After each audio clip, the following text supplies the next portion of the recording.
ഇടവേളയൊക്കെ മാറി അത് ചോദ്യത്തിൽ തന്നെ ഉത്തരവുണ്ട്.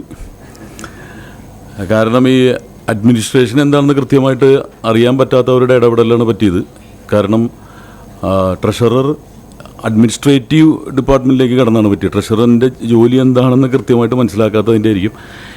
എൻ്റെ അഭിപ്രായത്തിൽ ഇത് തുടങ്ങുമ്പോൾ ബാബുചേട്ടനെ പോലത്തുള്ള സീനിയറായിട്ടുള്ള ആൾക്കാരുടെ ഒരു ഉപദേശം തേടുകയും അവരുടെ ഒരു ട്രെയിനിങ്ങിലൂടെ കുറച്ച് ഒരു 6 മാസം, ഇപ്പോൾ 6-7 മാസമായിട്ടുള്ള സംഘടന ഇപ്പോൾ വർക്ക് ചെയ്ത് തുടങ്ങിയിട്ട് അപ്പോൾ തുടങ്ങിയ ബേബി സ്റ്റെപ്സിൽ പറ്റിയ അബദ്ധങ്ങളാണ്. അത് തിരുത്തിയിട്ട് നമ്മൾ കറക്റ്റ് ചെയ്തിട്ട് ഒരു ചെടിയിൽ ഒരു കേട് വരുമ്പോൾ അത് ചെടി പറിച്ച് കളയാമെന്നുള്ളതല്ല, ആ കേട് കട്ട് ചെയ്ത് കളഞ്ഞിട്ട് നമ്മൾ അമ്മ എന്ന് പറയുന്ന സംഘടനയ്ക്ക് വേണ്ടി നിലനിൽക്കും എന്നുള്ളതാണ്. കാരണം അതിൻ്റെ ഓഫീസിൻ്റെയൊക്കെ പിന്നിൽ പ്രവർത്തിച്ചിട്ടുള്ള അധ്വാനിച്ചിട്ടുള്ള കഠിനാധ്വാനം നടത്തിയിട്ടുള്ള ആൾക്കാരാണ് ബാബുചേട്ടൻ ഉൾപ്പെടെയുള്ള ആൾക്കാർ.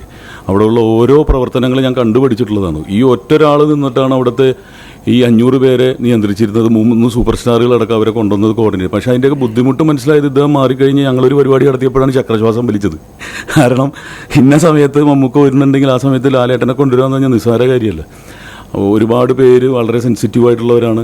അവരൊരുമിച്ച് കൊണ്ടുവന്ന് ഒരു സിനിമ ചെയ്യാൻ പറ്റുക, അതൊക്കെ നമുക്ക് ചിന്തിക്കുന്നതിനപ്പുറത്തിനപ്പുറത്ത് ഇനി അതൊരു ജീവിതത്തിൽ ഒരിക്കലും നടക്കില്ല എന്ന് തന്നെ ഉറപ്പിച്ച് പറയാൻ സാധിക്കും. അത്രയ്ക്ക് ബുദ്ധിമുട്ടാണ് ഇത് കൊണ്ടു നടക്കാൻ. അത് എനിക്ക് തോന്നുന്നു ഏത് സംഘടനാ പാഠവും കേരളത്തിലുള്ള ഏത് സംഘടനയുടെ തലപ്പത്തിരിക്കുന്നവർക്ക് ഇത് കൊണ്ടു നടക്കാൻ സാധിക്കില്ല. ഇതിൻ്റെ ഇൻഫ്രാസ്ട്രക്ചർ വേറെയാണ്.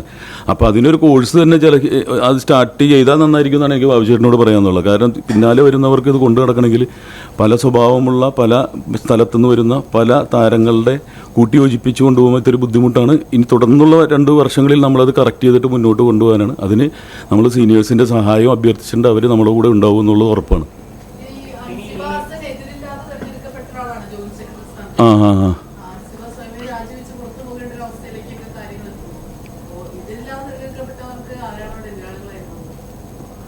അത് വ്യക്തിപരമായിട്ടുള്ളൊരു കാര്യം മാത്രമാണ് അൻസിബ പറഞ്ഞിട്ടുള്ളത്. അല്ലാതെ ഉള്ളൊരു വേറെ കാര്യങ്ങൾ നമ്മളൊന്നും അറിയിച്ചിട്ടുമില്ല, പറഞ്ഞിട്ടുമില്ല, അവിടെ രേഖപ്പെടുത്തിയിട്ടുമില്ല. അൻസിബ പറഞ്ഞത് വ്യക്തിപരമായിട്ടുള്ള തിരക്കുകൾ കൊണ്ട് പിന്മാറുന്നു എന്ന് മാത്രമാണ് പറഞ്ഞത്. അപ്പോൾ പിന്നെ അതിനെക്കുറിച്ചൊന്നും പറയാൻ സാധിക്കില്ല. ആ വ്യക്തിയുടെ സ്വാതന്ത്ര്യത്തിൽ എനിക്ക് കയറി ഇടപെടാനും പറ്റില്ല, ഒന്നും പറയാനും സാധിക്കില്ല.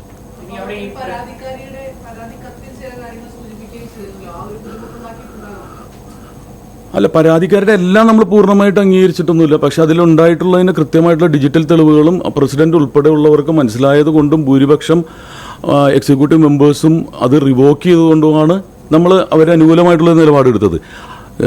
പരാതിക്കാരുടെ എല്ലാ കാര്യങ്ങളും നമുക്ക് അംഗീകരിക്കാൻ സാധിക്കില്ല. പക്ഷെ അത് ഇനിയിപ്പോൾ പോലീസിൻ്റെ പരിധിയിൽ നിൽക്കുന്നത് കൊണ്ട് നമുക്ക് അതിനെക്കുറിച്ച് പ്രതികരിക്കാനും പറ്റില്ല. അതിനൊക്കെ കൃത്യമായിട്ടുള്ള തെളിവുകളുണ്ടാവുമെന്ന് നോക്കട്ടെ. നമ്മളവിടെ ഒരു സ്ഥിരമായിട്ട് സാന്നിധ്യമുള്ള ഒരാളല്ല ഞാൻ ആ ഓഫീസിൽ.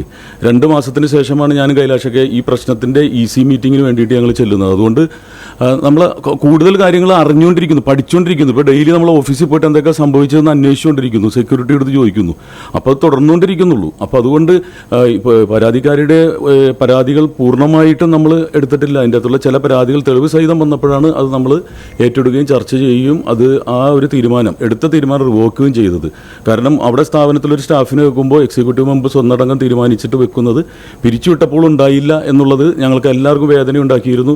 ഞാൻ വിദേശ രാജ്യത്തായിരുന്നു. അവിടെ ഇങ്ങനെ മെസ്സേജ് കണ്ടപ്പോൾ ഞാൻ ഉൾപ്പെടെയുള്ളവർ സത്യം പറഞ്ഞ് ഞെട്ടിപ്പോയി. ഇതൊന്നും നമ്മൾ ഡിസ്കസ് ചെയ്യാത്ത കാര്യമാണ്. അപ്പോൾ വന്നു കഴിഞ്ഞപ്പോൾ പ്രസിഡന്റ് ഉൾപ്പെടെയുള്ളവർ അറിഞ്ഞിട്ടില്ല എന്ന് പറഞ്ഞപ്പോൾ അത് തികച്ചും ഇല്ലീഗലായിട്ടുള്ളൊരു ആക്ടിവിറ്റിയാണ് നടന്നതെന്നുള്ളത് കൊണ്ടാണ് നമ്മൾ മീറ്റിംഗ് കൂടിയിട്ട് എല്ലാവരും ചേർന്ന് ഒന്നടങ്കം തന്നെ ഒരാൾ മാത്രമാണ് ഈ